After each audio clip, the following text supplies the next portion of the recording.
Apakah boleh membaca Al-Quran tafsir tanpa wudu? Taib. Dalam konteks ini, Imam An-Nawawi dalam kitabnya At-Tibyan fi Adab Hamalatil Quran, kalau punya kitabnya yang asli warna kuning, terbitan Darun Nafais, halaman 34. Ya, ada di posisi paling kiri di pertengahan paragraf kedua, baris pertama. Ittafaqal ulama, semua ulama sepakat. Ingat, semua ulama sepakat. Lihat. Dalam konteks orang yang tidak punya wudu, itu masih dibolehkan untuk menyentuh.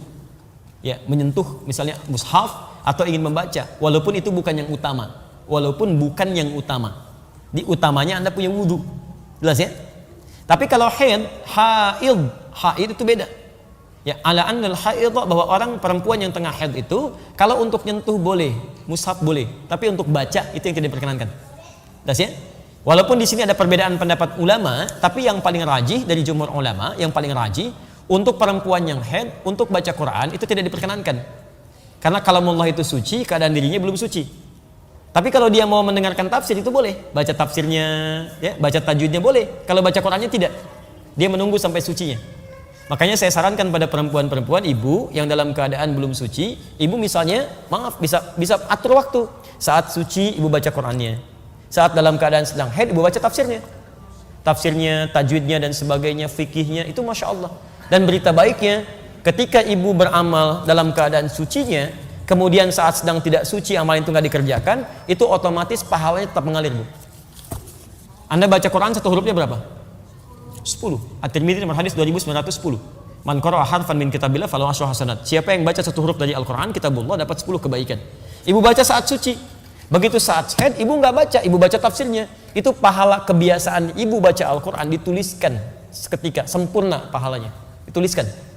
Setiap yang biasa dalam keadaan sucinya. Itu hadisnya sahih. Ya, hadisnya sahih.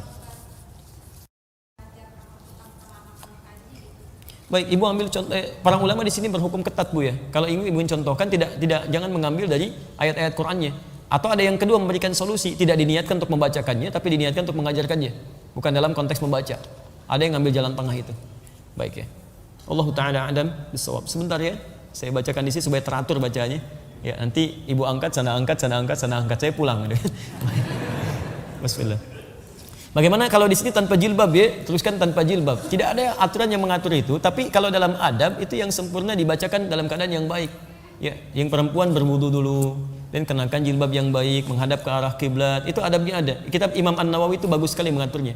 Sehingga ketika kata para ulama itu begini, rasakan ketika membaca Quran seperti benar-benar Anda membaca kalamullah, firman Allah. Rasakan Allah melihat kita. Apakah Bapak Ibu nggak senang dilihat Allah dalam keadaan yang terbaik? Yang terbaik. Dilihat manusia dandan gitu kan? Kenapa dilihat Allah dalam keadaan yang biasa-biasa saja? Paham ya?